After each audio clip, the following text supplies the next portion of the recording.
میں نے قرآن مجید کے پہلے پارے میں سے ایک آیہ کریمہ کا کچھ حصہ تلاوت کیا ہے۔ اللہ کریم نے ارشاد فرمایا کہ فَكُلَّمَا جَاءَكُمْ رَسُولٌ بِمَا لَا تَهْوَىٰ، فرمایا تو کیا جب تمہارے پاس کوئی رسول وہ چیز لے کے آ جاتے ہیں جو تمہارے نفس کی خواہش نہیں، پیغمبر ایسی چیز تمہارے پاس لے آئے جن کو تمہاری خواہش، تمہارا نفس قبول نہیں کرتا، لا تہوی انفسکم مستکبرتم، جن کو تمہارا نفس قبول نہیں کرتا تو پھر تم تکبر کرتے ہو، تمہارے نفس پر وہ چیز گراں گزرتی ہے، تمہاری خواہش کے وہ چیز خلاف ہوتی ہے، تمہاری مرضی کے مخالف ہوتی ہے، پھر وہ تم اس سے تکبر کرتے ہو۔ فَفَرِيقًا كَذَّبْتُمْ، تو ایک گروہ ان میں سے انبیاء کو جھٹلاتا ہے، معاذ اللہ، ایک گروہ کیا کرتا ہے؟ نبیوں کو جھٹلاتا ہے، نبیوں کو، اور دوسرا اس سے بھی آگے بڑھ جاتا ہے، وَفَرِيقًا تَقْتُلُونَ، اور ایک گروہ ان کو شہید کر دیتا ہے۔ انبیاء کرام علیہم السلام کی جو تعلیمات ہوتی ہیں وہ کامل، اکمل اور مکمل ہوتی ہیں۔ انبیاء کرام علیہم السلام معصوم ہوتے ہیں۔ نبیوں میں معاذ اللہ نہ ظاہری طور پر کوئی نقص ہوتا ہے نہ باطنی طور پر نقص ہوتا ہے۔ اللہ تعالیٰ انبیاء کرام علیہم السلام کو بڑے قبیلوں میں پیدا فرماتا ہے، ان قبیلوں میں جو اس دور کے اندر لوگوں میں بڑی قدر کی نگاہ سے دیکھے جاتے ہیں ان میں نبی آتے ہیں۔ انبیاء کرام کو اللہ تعالیٰ حسن و جمال دیتا ہے، قد و قامت دیتا ہے، ان کو اللہ تعالیٰ پر وجی چہرے دیتا ہے، کامل تعلیمات دیتا ہے۔ اور سب سے بڑی بات یہ ہے کہ انبیاء معصوم ہوتے ہیں، ان کے اندر کوئی نفسانی خواہش ہی نہیں ہوتی، نبی کوئی خطا کرتے ہی نہیں۔ کامل، مکمل، اکمل تعلیم نبی لے کے آتے ہیں، لیکن اللہ کا قرآن کہتا ہے کہ جب وہ چیزیں تمہاری نفس کی خواہش کے خلاف ہوتی ہیں، چیزیں بالکل مکمل ہیں، کامل ہیں، اکمل ہیں، نبی معصوم ہیں۔ عام آدمی اگر کوئی بات کرتا ہے تو اس کی بات میں نقص رہ جاتا ہے، کمزوری رہ جاتی ہے، کسی دانشور سے، کسی شاعر سے، کسی ادیب سے، کسی آپ جس نے اپنی دانش بینش کے حساب سے کوئی بات کی ہے، آپ اگر اس سے کوئی تربیت لیتے ہیں تو اس کی بات میں کمزوری رہ جائے گی، عام آدمی ہے۔ انبیاء کرام علیہم السلام کی تعلیمات جو ہوتی ہیں وہ ذاتی نہیں ہوتی، وہ وحی الہی کے ساتھ ہوتی ہیں، ان میں کمزوری کوئی نہیں ہوتی، نقص کوئی نہیں ہوتا۔ انبیاء کرام علیہم السلام خوبصورت ہوتے ہیں، نورانی ہوتے ہیں، یعنی کسی بندے نے معاذ اللہ ان سے کوئی ایسی چیز نہیں دیکھی ہوتی جس سے کہ قباحت پیدا ہو، نقص پیدا ہو۔ انسان دور ہٹے، انہیں اللہ تعالیٰ ظاہری، باطنی، مانوی حسن دے کے دنیا میں بھیجتا ہے، کیوں نہیں لوگ مانتے؟ 950 سال حضرت نوح علیہ السلام نے تبلیغ فرمائی، اور میرے بھائی 1.5 دن میں بندہ تھک جاتا ہے، اکتا جاتا ہے، ہف جاتا ہے، عام آدمی کی بات کر رہا ہوں۔ 950 سال تبلیغ کی، اور تبلیغ کرنے والا بندہ کامل ہے، مکمل ہے، اکمل ہے، درد مند ہے، سونا ہے، نہیں مان رہے لوگ۔ کیوں؟ قرآن کہتا ہے اس کی وجہ یہ ہے کہ چیزیں وہ ہیں جو ان کے نفس کی خواہش کے خلاف ہیں، جو یہ ان کے نفس کی اور باطنی جو خواہشات ہیں ان کے مخالف ہیں، نہیں مانتے۔ حضرت موسیٰ کلیم علیہ السلام بنی اسرائیل کو نجات دینے کے لیے آئے تھے، راحت دینے کے لیے تشریف لائے تھے، لیکن آپ ان کے مطالبات دیکھیں کس قدر تکلیف دی۔ کبھی کہتے تھے نہیں مانتے جب تک اللہ کو اعلانیہ نہ دیکھ لیں، کبھی وہ کوئی مطالبہ لے کے آ جاتے، کبھی وہ پانی کا مطالبہ کرتے اور کہتے 12 چشمے الگ الگ چاہیے، کبھی وہ من و سلوہ کا مطالبہ کرتے، کبھی کہتے من و سلوہ تو آتا ہے پر یہ ایک جیسا کھانا ہے، ہمیں تو الگ الگ چاہیے، وہ اجناس چاہیے جو زمین سے اگنی ہے۔ حضرت موسیٰ خوبصورت تھے، نورانی تھے، پروجی تھے، اور کمال یہ ہے کہ رب کے اتنے پیارے ہیں جن سے رب کلام فرماتا ہے، لیکن قوم ہے کہ تسلیم کرنے کو تیار نہیں، ماننے کو تیار نہیں۔ فقط اتنی بات ہے کہ وہ تعلیمات وہ ہیں جو ان کے نفس کی خواہش کے خلاف ہیں، اور ذرا سا انہیں موقع ملا، حضرت موسیٰ علیہ السلام 40 دنوں کے لیے کوہ طور پہ تشریف لے گئے تو پیچھے سے ایک بچڑے کی پوجا شروع کر دی۔ جناب کلیم واپس آئے تو پھر طرح طرح کی ہیلے بازیاں. حضرت یوسف علیہ السلام کا تو حسن مشہور ہے نا ساری دنیا میں. دنیا جانتی ہے نا کتنے سونے تھے. تو کیا اتنا خوبصورت آدمی بھی کنویں میں ڈال دیا جاتا ہے؟ کیا اتنا حسین آدمی بھی بازار میں بیچ دیا جاتا ہے؟ کیا اس قدر شخص جو ظاہری باطنی طور پر نورانی ہو، اس شخص پر بھی الزامات دھر کے جیل میں ڈال دیا جاتا ہے؟ مخلوق تو فنکار ہے اس درجہ کے پل بھر میں سنگے در کعبہ سے بھی اصنام تراشے. اور تم کون ہو، کیا چیز ہے داغے کبابی، لوگوں نے تو مریم پہ بھی الزام تراشے. حضرت مریم سلام اللہ علیہ پر بھی، اور جناب عیسیٰ جن کو اللہ نے کھلے معجزات دیے. کوئی ضرورت تھی کسی اور چیز کی؟ جو بچہ پنگوڑے میں ہی کہہ رہا ہے انی عبداللہ، میں اللہ کا بندہ ہوں. کھلے معجزات اور وہ بھی پنگوڑے میں. لیکن قرآن کہتا ہے تعلیمات وہ تھیں کہ جو ان کی نفس کی خواہش کے خلاف تھیں. لہذا نفس کی خواہش، وہ جو ایک جگہ پہ قرآن مجید نے کہا نا کچھ لوگوں نے نفس کی خواہش کو خدا بنا لیا، وہ چونکہ خواہشات نفسانیہ کے خلاف تھیں. نتیجہ اس کا یہ نکلا کہ ان لوگوں نے پیغمبروں، رسولوں، انبیاء، اللہ کے محبوب بندوں کو جھٹلا دیا، یہاں تک کہ قتل کر دیا. حضرت زکریا علیہ السلام جیسے لوگوں پر آرے چلا دی، شہادتیں ہو گئی انبیاء کی. وجہ کیا تھی؟ نفس کی خواہش کے خلاف تعلیمات تھی انبیاء کی، نہیں تسلیم کیا. نبی اکرم نور مجسم شفیع معظم صلی اللہ تعالی علیہ وسلم کے نہ سارے معجزات ان لوگوں نے اپنی آنکھوں سے دیکھے تھے، اور ایک دوسرے کے سامنے بیٹھ کے حضور کی تعریفیں کرتے تھے کہ میرا بھتیجا ہے، اس نے کبھی جھوٹ بولا ہو، ہے کبھی امانت میں خیانت کی ہو، ہے کبھی اس کے اندر کوئی نقص دیکھا ہو. وہ تعریفیں، وہ خوبصورتیاں، وہ رعنائیاں. لیکن جب حضور نے اعلان نبوت کیا نا، اب وہ جو خواہشات نفسانیہ تھی نا، وہ جو باطن کے اندر خواہشات مچلتی تھی، میں سردار ہوں، میرے ڈھیر سارے غلام ہونے چاہیے، میں کسی کو اپنا داماد قبول نہیں کرتا لہذا بیٹی کو زندہ دفن کروں گا، میں یہ کیسے قبول کر لوں کہ غریب آدمی میرے برابر میں آ کے بیٹھ جائے، برادری کی اونچ نیچ کیسے چھوڑ دوں. کل تک کہہ رہے تھے آپ صادق ہیں، آپ امین ہیں، آپ حسین ہیں، آپ باوقار ہیں، ہر چیز بیان کر رہے تھے. اور جیسے ہی کہا حضور نے کہ میں اللہ کا رسول بن کے آیا ہوں، جب ماننے کی باری آتی ہے نا، ماننے کی، حضور علیہ الصلوۃ والسلام پہاڑی پر تشریف فرما ہے، اور کریم محبوب علیہ الصلوۃ والسلام نے اونچی پہاڑی تھی. اس طرح کوئی آدمی یہاں دیوار پہ اوپر کھڑا ہو جاتا ہے تو آپ تو اس طرف نہیں دیکھ رہے، وہ ادھر بھی دیکھ رہا ہے، ادھر بھی دیکھ رہا ہے. اونچی پہاڑی پر حضور کھڑے ہو گئے اور کھڑے ہو کے فرمایا اگر میں تم سے کہوں کہ پہاڑی کے اس پار دشمن ہے اور وہ تیاری کر کے آ چکا ہے، تم پر حملہ آور ہو جائے گا، کیا میری بات مان لو گے؟ دیکھا نہیں تم نے، میں کہہ رہا ہوں دشمن ہے، تسلیم کرو گے؟ سارے مکے کے لوگ جمع تھے، کہنے لگے کیوں نہیں مانیں گے، آپ صادق بھی ہیں اور امین بھی ہیں، آپ کی زبان سے کبھی جھوٹ نکلا ہی نہیں. یہ خاص پیغام حسین کانفرنس میں عرض کرنا ہے آپ کو. بھائی میں اگر کہوں کہ اس طرف دشمن آ گیا ہے، تم نے نہیں دیکھا، میری زبان پر اعتبار کرتے ہو؟ یا رسول اللہ آپ صادق اور امین ہیں، آپ نے کبھی جھوٹ بولا نہیں، خیانت کی نہیں، 100% یقین ہے، مان لیں گے؟ یہ بات ماننے کو تیار ہیں، یہ بات تسلیم کرنے کو تیار ہیں کہ آپ صادق اور امین ہیں. تو حضور نے فرمایا جس زبان سے تم یہ ماننے کو تیار ہو نا کہ اس طرف دشمن کھڑا ہے حملہ کر دے گا، اس زبان سے یہ بھی مان جاؤ کہ میں اللہ کا سچا رسول بن کے آیا ہوں. آپ میری بات کو سمجھیں. تھوڑی دیر پہلے بیک وقت کہہ رہے ہیں بالکل آپ جو کہتے ہیں حق اور سچ ہے، اور اب جب کہا میں رسول ہوں مان جاؤ، تو معاذ اللہ تعالیٰ ابو لہب کہنے لگا آپ کے ہاتھ ٹوٹ جائیں، آپ نے ہمیں اس کام کے لیے بلایا تھا. طرح طرح کی بولیاں بولنے لگے. جب مفادات پر چوٹ لگتی ہے، جب خواہشات نفس کو چھوڑنا پڑتا ہے، جب ذرا اپنی طبیعت پر کچھ چیزیں بوجھ بنتی ہیں.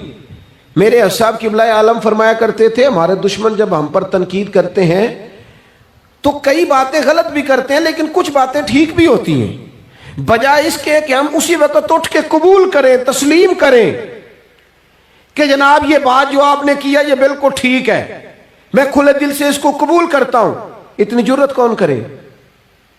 اتنی ہمت کا مظاہرہ کون کرے؟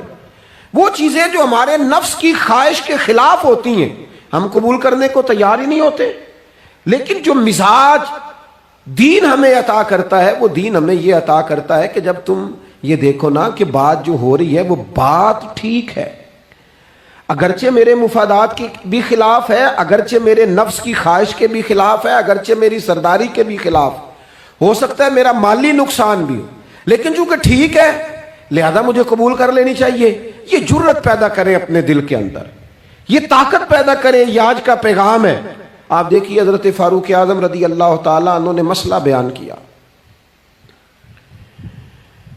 تو جناب فاروق اعظم رضی اللہ تعالیٰ عنہ نے اس مسئلے میں عورتوں کے مہر کے متعلقہ، جو حق مہر ہوتا ہے خاتون کا، اس کے متعلقہ جناب عمر نے کوئی مسئلہ بیان کیا. تو آپ جمعہ پڑھا کے باہر نکلے تو ایک خاتون کھڑی تھی دروازے پر، کہنے لگی امیر المومنین حد ہو گئی ہے، آپ عورتوں کو مہر لینے پر پابندی لگا رہے ہیں، اتنا لینا اتنا نہ لینا، اور اللہ رسول نے کھلی اجازت دی ہے جتنا مرضی لے لے. اس خاتون نے دلائل پیش کیے. اب امیر المومنین کے سامنے ایک تو ہے کہ عام مرد کے سامنے عورت بات کرے تو لوگ قبول نہیں کرتے، اور 22 لاکھ مربع میل کا حکمران اور جس کے بارے میں معروف ہے کہ ان کا درہ ہر وقت چلتا ہے، اس خاتون نے جناب عمر سے کہا کہ جناب مسئلہ یوں ہے، آپ نے یوں بیان کیا ہے. اب ارد گرد لوگ کھڑے تھے، کسی نے یہ نہیں کہا گستاخ معاذ اللہ تو کیا کہہ رہی ہے، امیر المومنین کے سامنے کلام کرتی ہے. بات حق تھی، کسی نے جرت نہیں کی. ایک شخص حضرت عمر سے کہنے لگے حضور آپ کچھ بولتے کیوں نہیں، کچھ تبصرہ کریں. فرمانے لگے بولنا کیا ہے، ایک مرد نے خطا کی ہے اور ایک عورت ٹھیک کہہ رہی ہے، اس کی بات درست ہے، میں کھلے دل سے قبول کرتا ہوں. نفس پر گرچہ چوٹ لگتی ہے اسے قبول کریں. کیوں حق کے معاملے میں حضرت صاحب بندے بڑے اچھے ہیں، قبلہ بڑے نفیس آدمی، اور جناب ان کی طبیعت بڑی اچھی ہے، تو پھر آپ قبول کر لیں ان کی بات کو. کہتے ہیں آپ دعا کریں میرے لیے میں قبول کر لوں، آپ دعا کریں میں ٹھیک ہو جاؤں. او خدا کے بندے، جسے تو ٹھیک سمجھ رہا ہے اس کی بات کو قبول کر، اس بات کا قائل ہو جا، اس پر عمل کر. ہمارے مزاجوں میں وہ جو نفسانی خواہشات کا غلبہ ہے آج بھی پوری طرح وہ ہمیں اپنی لپیٹ میں لیے ہوئے، ہم سمجھنے کو تیار نہیں ہوتے. حق حق ہوتا ہے، اور جب حق واضح ہو جائے پھر نفسانی خواہشات کو نہ دیکھو. نفس ایک بچے کی طرح ہے، اس کی ایک بات مانو گے دوسری خواہش کرے گا، دوسری بات مانو گے تیسری خواہش کرے گا. اللہ کے محبوب علیہ السلام نے دعا فرمائی ہے، مسند امام احمد بن حنبل میں موجود ہے. حضور اللہ کی بارگاہ میں عرض کرتے ہیں تعلیم امت کے لیے، صرف ہمیں سمجھانے کے لیے، ورنہ تو معصوم عن الخطا ہے. محبوب اللہ کی بارگاہ میں عرض کرتے ہیں اے اللہ مجھے اس خواہش سے بچانا جو ایک اور خواہش میں مبتلا کر دے، اس خواہش سے بچانا جو خواہشات کے دروازے کھول. ہم اپنے نفس کو لے کر دین کے مقابلے میں کھڑے ہو گئے. میری برادری کہتی ہے کہ شادی میں ڈھول بجے گا، تماشا ہوگا، اور اللہ رسول کہتے ہیں کہ اس میں شریعت کا بول بالا ہوگا، پتہ چلے گا جیتتا کون ہے. میری اولاد کہتی ہے کہ اس راستے جانا ہے، رب رسول فرماتے ہیں اس راہ پہ جانا ہے. نفس کی خواہش اور ہے، اللہ رسول کا حکم اور ہے، ہم اس کو تسلیم کرنے کو تیار نہیں ہوتے. معافی مانگنی پڑ گئی ہے ایک بندے سے. ہماری جو بنائی ہوئے قبیلے اور برادریوں میں اونچ نیچ ہے اس کے حساب سے ہم بڑے قبیلے سے ہیں، وہ چھوٹی قبیلے سے ہم نے جو بنائی ہے، ورنہ تو قبیلے فقط تعارف کے لیے ہوتے. معذرت کرنی پڑ گئی ہے، لیکن کمال ہے ہمارے مزاج میں وہ پیدا ہو. اللہ رسول کو راضی کرنے کے لیے تھوڑی دیر اپنے نفس کو کچلے. ممکن ہے ایسا ہو، کرتے ہی نہیں ایسا، مزاج نہیں بنایا. ہمارے نفس کی خواہش کے مطابق اگر چلے پھر سارا. آپ یقین کریں لوگ استادوں کے پاس جا کے عزتیں اور پروٹوکول ڈھونڈتے ہیں، پیروں کے پاس جا کے عزتیں اور پروٹوکول ڈھونڈتے ہیں. ایسی جگہوں پہ جہاں پروٹوکول دینے کی باری تھی وہاں بھی لینے کے چکر میں پڑ جاتے. دینی کاموں میں اگر 4 لوگ ایک جگہ پہ اکٹھے کیے جاتے ہیں نا، یہاں دینی کام کر لو، تو وہاں جھگڑا شروع ہو جاتا ہے. دینی کام تو کرنا ہے پر آگے کون لگے گا. دینی کام تو کرنا ہے پر اس میں سربراہی کس کو ملے گی؟ دینی کام تو کرنا ہے، اس میں نام کس کا ہوگا؟ اس میں بڑا قد کس کا شمار کیا جائے؟ اس طرح قومیں آگے بڑھتی ہیں۔ اہل حق اس طرح ہوتے ہیں، سب سے آگے اپنے نفس کو رکھا جائے اور پھر انسان کا انقلاب آ جائے۔ یہ کیسے ممکن ہے؟ حضرت ابو ذر غفاری، میں قربان اس شخص پر، سیدنا ابو ذر غفاری، اس امت کے درویش فقیر، ایسا شخص جس کے بارے میں محبوب نے فرمایا زمین کے اوپر اور آسمان کے نیچے میرے ابو ذر سے سچا بندہ کوئی نہیں۔ اتنا بڑا آدمی زندگی فقر و فاقے میں گزار دی، اپنے مزاج پر طاری کر لی چیزیں کہ بس وہ سادگی جو ہمیں ہمارے رسول نے سکھائی ہے اسی میں رہنا ہے۔ حضرت ابو ذر غفاری گفتگو ہو رہی تھی، بات چیت ہو رہی تھی، جناب بلال حبشی رضی اللہ تعالیٰ عنہ کے ساتھ محو کلام تھے۔ حضرت بلال نے اپنے آپ کو سمجھا لیا تھا کہ میں دروازہ رسول کا گدا ہوں۔ کچھ لوگ نا غلام بے دام ہوتے ہیں، بے دام۔ ہمارے ہاں نا کچھ لوگوں کا پروٹوکول ہوتا ہے، اور کچھ لوگ ایسے ہوتے ہیں جو صبح سے لے کے شام تک جھاڑو دے رہے ہوتے ہیں، خدمتیں کر رہے ہوتے ہیں۔ میں آپ کو صحیح معنوں میں بتاؤں تو اصل حقدار وہ ہوتے ہیں لوگ، اصل ڈیوٹیاں ان لوگوں کی ہوتی ہیں۔ حضرت بلال حبشی نے طے کر لیا تھا کہ میں نے بس نوکری کرنی اور توجہ سے کرنی ہے۔ اور میں آپ کو دل کی بات بتاؤں، میں نے بڑے کیمرے دیکھے اپنی زندگی میں، میں نے بڑا کچھ دیکھا تھوڑے وقت میں۔ میں آپ سے عرض کروں، وہ بڑی مزیدار زندگی ہوتی ہے جس میں انسان تھوڑا پیچھے بیٹھا ہوا ہوتا ہے، جس میں نا بہت سارے کام ہیں۔ میں تھوڑے دن پہلے ایک جگہ جماعت کرانے کے لیے کھڑا ہوا، ایک صاحب نے جماعت کی ویڈیو بنانی شروع کر دی، بعد میں مجھے دوست بتانے لگے، او خدا کے بندے، عبادت تقریر میں کبھی رونا آ جاتا تھا، دعا میں رونا آ جاتا تھا، میں نے ضبط کرنا شروع کر دیا، چھوڑ دیا۔ لوگ آنسو بیچنے لگ جاتے، پیر صاحب رو پڑے۔ پیر صاحب کس بات پہ روئے؟ او خدا کے بندو، پیر کو معافی لے لینے دو اللہ رسول سے، اپنے لیے اپنے سنگیوں کے لیے اللہ کے حضور اسے آنسو بہانے دو۔ کوئی چیز تو کیمرے سے باہر رہے، کچھ چیز تو۔ کیا خوبصورت لفظ ہے مولا علی شیر خدا کے، فرماتے ہیں اسے مبارک ہو جسے تھوڑے لوگ جانتے ہیں، اسے مبارک ہو۔ سے ثبوت نہ پچھو میتھوں، پلائے نظر کرم کا دھوئی، اے میں جانا یا دل بر جانے غیر نہ جانے کوئی، میں مسکین پرانا خادم کسے در ملی نہ ٹوئی، اے تے واصف یار نے نظر جو کی تھی تے واصف ہی ہوئی۔ یہ تو اس کا فیصلہ ہے، ہمارے لیے مقام شکر ہے، ہر مقام پر شکر گزار ہیں، عاجزی کرتے ہیں، لیکن جو معاشرے کا ماحول بن گیا، یعنی ایک بندے سے بھی آپ بغیر کیمرے کے ملاقات ہی نہیں کر سکتے۔ وہ زیارت کرنے آتا ہے اور وہ ساتھ کہتا ہے 30 سیکنڈ کا میں نے کلپ بھی بنانا ہے، بس تو زیارت ہو گئی، بس ختم ہو گئی بات۔ یہ کون سی زیارت ہے جو تو نے قید بھی کرنی ہے ساتھ؟ خدا کا خوف کریں، کیا کس طرف ہم جا رہے ہیں؟ بہرحال عام دام برسر مطلب، حضرت بلال حبشی نے طے کر لیا تھا اپنی زندگی میں سادگی، پیچھے پیچھے رہنا ہے۔ وہ شہرت سے بچنے والا پیچھے پیچھے رہتا ہے، اور میرا جی چاہتا ہے ساری غزلیں اس ظالم کے نام کریں۔ کچھ لوگ طے کر لیتے ہیں میں نے پیچھے پیچھے رہنا ہے، ان کے اعلان کیے جاتے ہیں، بلایا جاتا ہے، پھر بھی پیچھے نکل جاتے ہیں۔ جو عرض کرنا چاہتا ہوں، حضرت سیدنا بلال حبشی نے طے کر لیا تھا۔ ایک دن کسی بات میں نا ہو جاتا ہے رائے کا اختلاف، رائے کے اختلاف کو کبھی مخالفت نہ بنائیں، اپنوں سے اختلاف ہو تو اختلاف رائے رکھیں، رائے دیں، حکم کبھی نہ دیں۔ ہمارے یہاں لوگ حکم دیتے ہیں، رائے نہیں دیتے، بعد میں ادھر ادھر بیٹھ کے شکوے کرتے ہیں، دسو جی میری منی نہیں، وہ بھی تیرے سے مشورہ لیا تھا، قبول بھی ہو سکتا ہے، رد بھی ہو سکتا ہے، ختم ہو گئی بات۔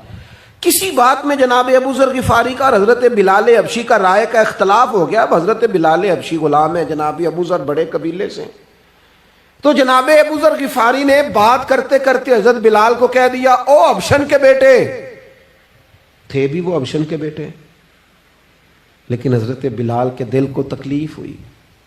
بعض لوگ کہتے ہیں میں نے سچ ہی بولا ہے، سچ اپنے بارے میں بولنا، تو دوسروں کے بارے میں سچ بولتا ہے، اپنے بارے میں بول، صرف تو دوسروں کے لیے بولے۔ او جی میں نے سچ ہی تو بولا تھا، سچ بولنے کی بھی حکمت ہے، سچ بولنے کی سب سے بڑا سچ کسی کو اللہ کی طرف بلانا ہے، اور میرا رب فرماتا ہے ادعو الی سبیل ربک بالحکمہ، کسی کو اللہ کی طرف بھی بلاؤ تو دانائی کے ساتھ بلاؤ، حکمت کے ساتھ، سب سے بڑا سچ بھی بولو تو دانائی کے ساتھ بولو۔ تو نے سچ بولا ہے اور تو نے لوگوں کا کلیجہ چیر کے رکھ دیا ہے. یہ کیا انداز ہوا تیرا سچ بولنے کا؟ یہ کیا طریقہ ہوا؟ حضرت سیدنا بلال حبشی رضی اللہ تعالیٰ عنہ کو جناب ابو ذر غفاری نے کہا ابشر کے بیٹے بات سچی تھی. حضرت بلال کو تکلیف ہوئی, کونے میں بیٹھ کے روئے, اور غلام روئے اور آقا کو خبر نہ ہو. تڑپے جو ہم یہاں تو مدینے خبر گئی. حضور علیہ الصلوۃ والسلام پتہ چلا, محبوب نے ممبر سجایا. حضور کی عادت تھی نامینیٹ کر کے اصلاح نہیں کرتے تھے, بائی نیم نہیں, نامزد کر کے نہیں, اوورال بات کر دیتے, سمجھنے والے سمجھ جاتے. حضور فرمانے لگے لوگوں کو کیا ہو گیا ہے, میں نے تو جاہلیت کی ساری باتیں پاؤں تلے رون دی تھی, ابھی بھی کہتے ہیں بلال کو ابشن کا بیٹا. حضرت ابو ذر غفاری کہتے ہیں باقی تو کوئی نہ سمجھے تو میں سمجھ گیا. بڑا مشکل ہوتا ہے مجمع میں اٹھ کے معافی مانگنا. ہمارے ہاں بعض لوگ معافی بھی اس طرح مانگتے ہیں کہ یوں لگتا ہے گن بھی ساتھ پکڑی ہوئی ہے, معافی دو ورنہ گولی مار دوں گا. معافی مانگنے کا بھی طریقہ سلیقہ نہیں آتا. اور دنیا میں کچھ ایسے نفس پرست ہیں ان کو استادوں سے معافی مانگنے پڑی تو نہیں مانگ سکتے, مشائخ سے معافی مانگنے آتی ہے تو نفس کے بندے بن کے نفس کی غلامی کرتے ہیں, لیکن اپنی عزت کی جگہوں کو بھی درست نہیں کرتے. کتنا بڑا مجرم ہے جو باپ سے بھی معافی نہ مانگ سکے, جو ماں سے بھی نہ کہہ سکے میں غلطی کر گیا تھا. اتنی بڑی نفس پرستی. تو نے آقا بنا لیا اپنے نفس کو اپنا. مجمع میں معافی مانگنا, اعتراف کرنا, حق کو قبول کرنا, اپنے نفس کو ذبح کرنا. حضرت ابو ذر غفاری مجمع کے بیچ اٹھ کے کھڑے ہوئے, چمکتا دمکتا چہرہ, قبولیت حق کا جذبہ, اپنے نفس کو چیر دینا اور اس پر پاؤں رکھ کے رب رسول کا قرب حاصل کرنے کا ذائقہ.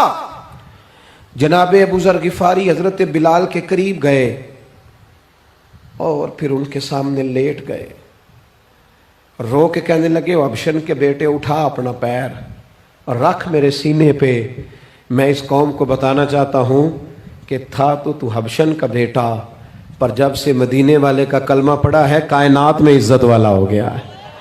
یہ دیکھو کس نے ذروں کو اٹھایا اور صحرا کر دیا, کس نے قطروں کو ملایا اور دریا کر دیا, کس کی حکمت نے یتیموں کو کیا در یتیم اور غلاموں کو دنیا بھر کا مولا کر دیا.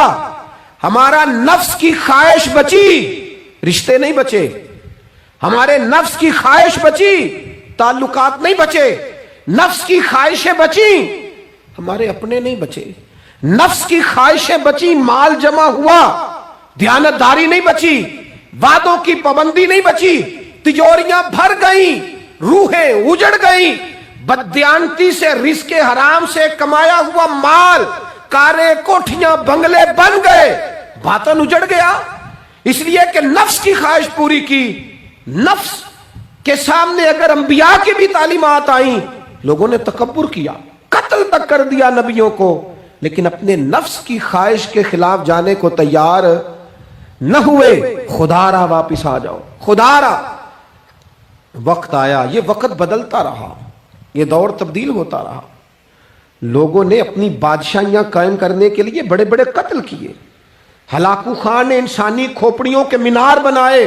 لوگوں نے بڑے بڑے ظلم کیے, جبر کیے, خوف اور ہراس پھیلایا, اپنے اقتدار پکے کرنے کے لیے بڑے بڑے جبر کیے. پھر کیا ہوا؟ ایسی ایسی بیماریاں لگیں جن کے علاج ہی کوئی نہیں تھے دنیا میں. بھری ہوئی تجوریاں, پیسے باہر گر رہے ہیں, پر ڈاکٹر کہہ رہا ہے تیرا مرض ہی وہ ہے جس کا علاج ہی کوئی نہیں. اللہ تبارک و تعالیٰ کے قانون سے جب لوگ ٹکراتے ہیں پھر پاش پاش ہو جاتے ہیں. وقت گزرا, ٹائم یزید کا آیا. وقت گزرا تو ٹائم عبید اللہ ابن زیاد کا آیا, ٹائم شمر کا آیا. 1450 سال گزرنے کے بعد اس ہزاروں کے مجمع میں سے ایک ایک بچے کو حدیث یاد ہے کہ حسن اور حسین جنتی جوانوں کے سردار ہیں. بتاؤ یزید کو نہیں آتی تھی, شمر کو نہیں پتا تھا, کلمہ تو پڑھتے تھے نا. یہ عبید اللہ ابن زیاد کو نہیں پتا تھا. نبی پاک علیہ السلام کے کندھوں پر حسنین رہے, ان سب کو پتہ نہیں تھا؟ یہ جانتے نہیں تھے کہ یہ وہ حسنین کریمین ہیں جن کو حضور سنتے تھے، فرماتے تھے یہ میرے پھول ہیں دونوں؟ کیا بات رضا اس چمنستان کرم کی، زہرا ہے کلی جس میں حسن اور حسین پھول۔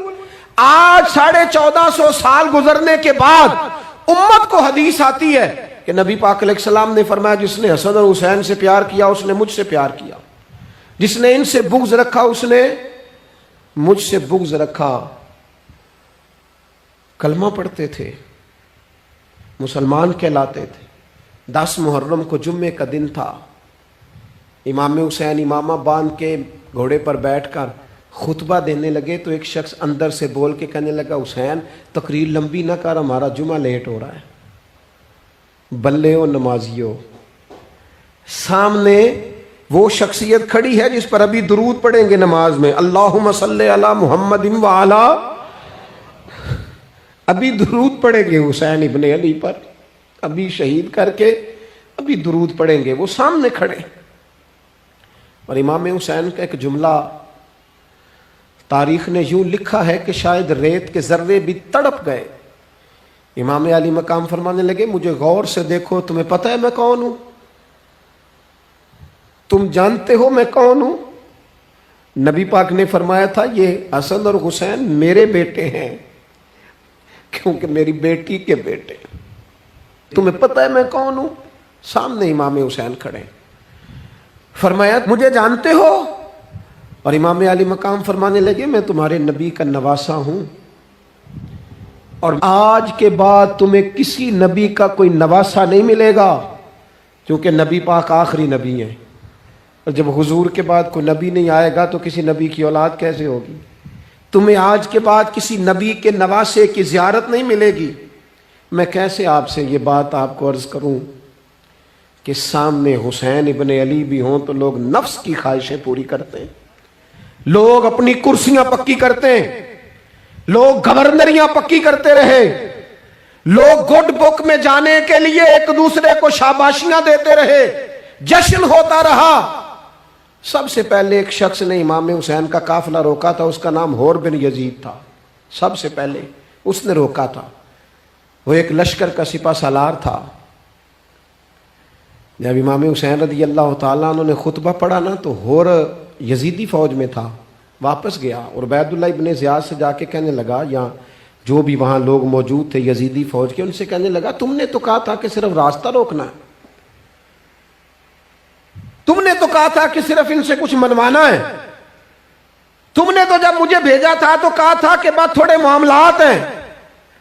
اوہ سچ بتاؤ، نبی کے نواسے کو شہید کرو گے؟ تم نے تلواریں نکال لی ہیں، نیزے نکال لیے ہیں، تیر نکل آئے ہیں، تیاری مکمل ہے، مجھے سچ بچاؤ، کیا حسین ابن علی کی گردن پر خنجر چلانے لگے ہو؟ سیدہ فاطمہ کا جگر پارا شہید ہوگا، کیا یہ خبر سچ ہے؟ یوں ہوگا؟ تو کہنے لگے ہاں یہی حکم ہے ہمیں، یہی تیاری ہے، یہی پروگرام ہے، یہی پلان ہے، یہی ہوگا۔ کہنے لگا میں اور آپ تو مدینے والے رسول کا کلمہ پڑھتے ہیں، تو کیا محبوب کے نواسے کو ذبح کرو گے؟ جناب علی اکبر کو جن کا چہرہ رسول پاک سے ملتا ہے، حضرت قاسم بن حسن کو، جناب علی کے بیٹوں عباس بن علی کو، حضرت علی کے بیٹے ابو بکر بن علی کو، حضرت علی کے بیٹے عمر بن علی کو، حضرت علی کے بیٹے یہ بھی 3 کربلا میں موجود، حضرت عثمان ابن علی کو، ان کو شہید کرو گے؟ نے کہا ہاں تیاری ہو گئی ہے۔ تو سب کے ضمیر مردہ نہیں ہوتے، ہاں بڑی بڑی سخت جگہوں پہ پھول اگتے ہیں۔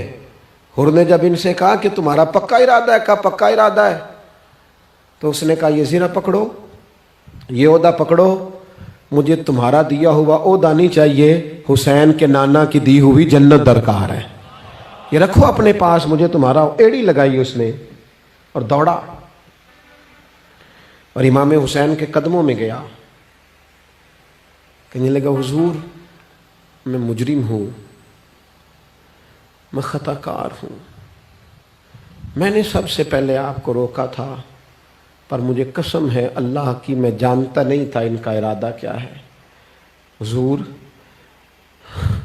بھول گیا، غلطی کر بیٹھا. یہ اندھے ہوں گے، ان کی آنکھوں میں پٹی بندی ہوگی، اور مجھے تو پتہ ہے نا کہ دنیا کو پھر محمد کا نواسہ نہ ملے گا. مجھے خبر ہے اگر معافی مانگوں تو معاف کر دو گے. پہلا مجرم ہوں، میں نے روکا ہے. اگر آ جاؤں تو قبول کر لو گے. یہ ظرف، یہ حوصلے، یہ توانائیاں اگر ہیں تو سیدہ فاطمہ کے دودھ میں ہیں، یہ شیر خدا کی تربیت میں ہیں، یہ محبوب نے جو ان کی زبانوں کو چوسا تو اس کرم میں ہے. حضرت امام حسین نے اٹھ کے سینہ یوں چوڑا کیا، ہاتھ پھیلائے، فرمایا آجا، لگ جانا میرے سینے کے ساتھ، تو آ جانا، تو نے دیر کی، ہم تو پہلے سے منتظر تھے، تو آ جا، تیری ساری معاف ہیں. ہور کے مقدر جاگے. امام علی مقام کے لشکر میں شامل ہوا. بعض نے لکھا ہے جو لوگ ابتدا میں شہید ہوئے امام حسین کی طرف سے، ان میں ہور شامل. خدا را کچھ خواہشات، کچھ نفسانی باتیں چھوڑ دو. سارا دن اپنے آپ کو ہی منواتے رہنا.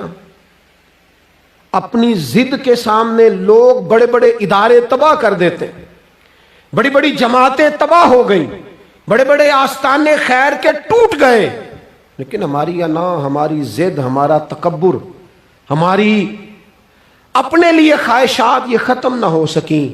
امام حسین رضی اللہ تعالیٰ عنہ کو جن لوگوں نے شہید کیا، انہیں حضور کا خون نظر نہیں آیا، نفس کی خواہشیں نظر آئیں، جائیدادیں نظر آئیں. لیکن پتہ ہے کمال کیا ہے؟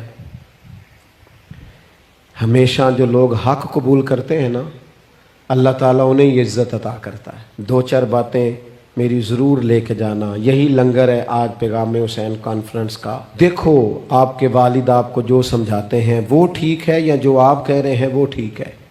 غور کرو. آپ کے اساتذہ اور مشائخ جو آپ کو کہتے ہیں وہ ٹھیک ہے، یا جو ضد آپ نے لگا لیا وہ ٹھیک ہے؟ اور سب سے بڑھ کر اللہ رسول کا حکم زیادہ مؤثر ہے، یا جو آپ نے اپنی مرضی سے چیزیں طے کی ہیں وہ زیادہ مؤثر؟ اپنی نفسانی خواہشات کو تھوڑی دیر کے لیے کنٹرول کرو، اپنے آپ پر تھوڑی دیر کے لیے پابندی لگاؤ، ایک ایک کر کے اپنی خواہشات کو کچلو. زندگی کے اندر کچھ ایسی چیزیں پیدا کرو جس سے روح تازہ رہے، دل تازہ رہے، طبیعت تازہ رہے، دین بچا رہے.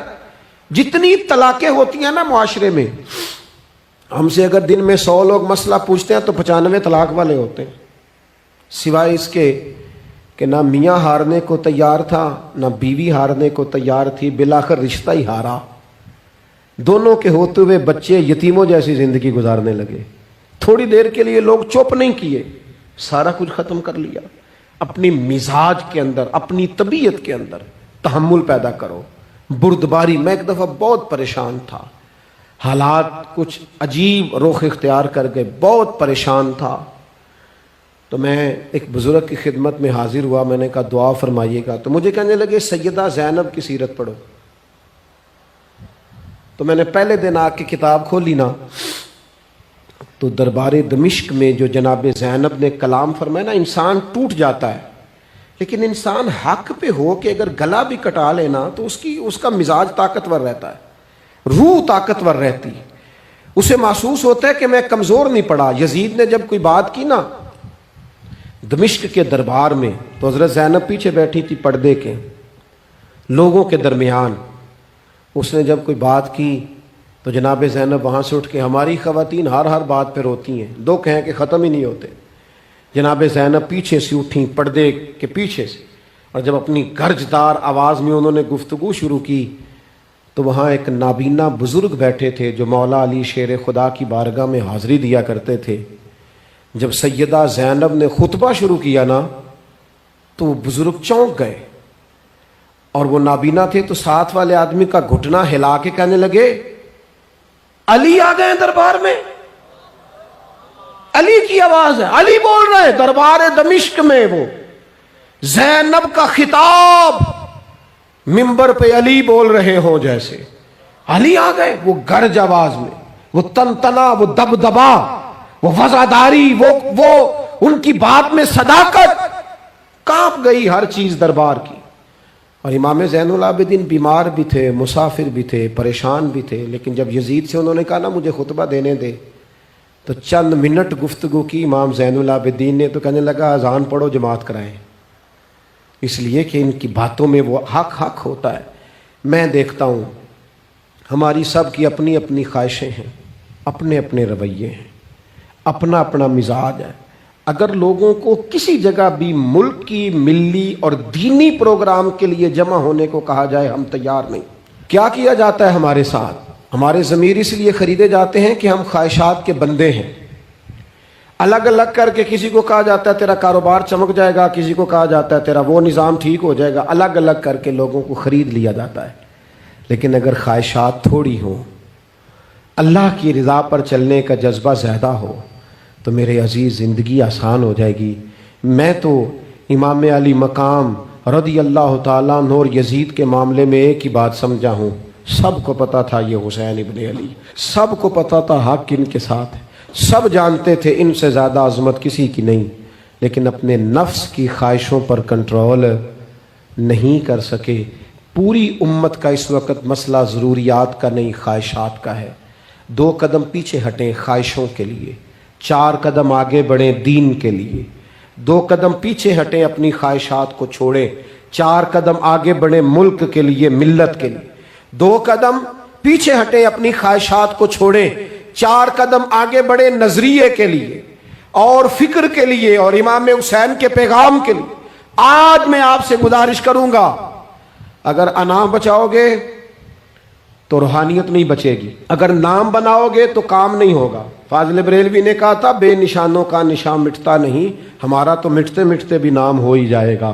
اپنی زندگی سے نفسانی خواہشات کو نکال دو، ورنہ یہ بڑے بڑے فضیلت معاب لوگوں کے سامنے بھی کھڑی ہو جاتی ہے، بے ادب کرتی ہے، بندے کو یہ گستاخ بناتی ہے معاذ اللہ۔ بڑی جگہ انسان زیادتیوں پہ، آج بھی کچھ لوگ کہتے ہیں فلاں آدمی اتنا نیک ہے تو پھر فلاں بندہ مخالفت کیوں کرتا ہے؟ میں نے کہا جو نبیوں کی مخالفت سے باز نہیں آئے، جو صحابہ کی مخالفت سے باز نہیں آئے، اہل بیت کی مخالفت، جو حسین ابن علی کے سامنے کھڑے ہو گئے، نیک آدمی کس کھاتے میں؟ اللہ کا قرآن کہتا ہے یجاہدون فی سبیل اللہ ولا یخافون لومۃ لائم ذالک فضل اللہ یؤتیہ من یشاء۔ کچھ لوگ اللہ کے راستے میں جہاد کرتے ہیں تو لوگ ان کی ملامت بھی کرتے ہیں، انہیں برا بھی کہتے ہیں، پر وہ کسی کی پرواہ نہیں کرتے۔ یہ ان پر اللہ کا فضل ہے، اور یہ فضل رب جسے چاہتا ہے اسے عطا کرتا ہے۔ آپ حضرات آج اس محفل سے یہ لنگر لے کے جائیے گا کہ کہیں میری روحانیت کے سامنے میری نفسانی خواہشات تو نہیں کھڑی ہو گئیں۔ تھوڑا سا 2 قدم پیچھے ہٹنا ہے، ہم نے امام علی مقام سے فیض لینا ہے، امام حسین کی عظمتوں کو سلام کرنا ہے۔ سر اٹھا کے جینا چاہتے ہو تو امام حسین کا طریقہ اپنا لو، ان کے رستوں کے مسافر بن جاؤ۔ زندگی وقار کے ساتھ گزرے گی، خودداری کے ساتھ گزرے گی، عزت نفس کے ساتھ گزرے گی۔ بے کمالہ کشف دجا بے جمالہ حسن جمیع خصالہ صلو علیہ وآلہ صلو علیہ وآلہ۔ جسے چاہا دے پہ بلا لیا، جسے چاہا دے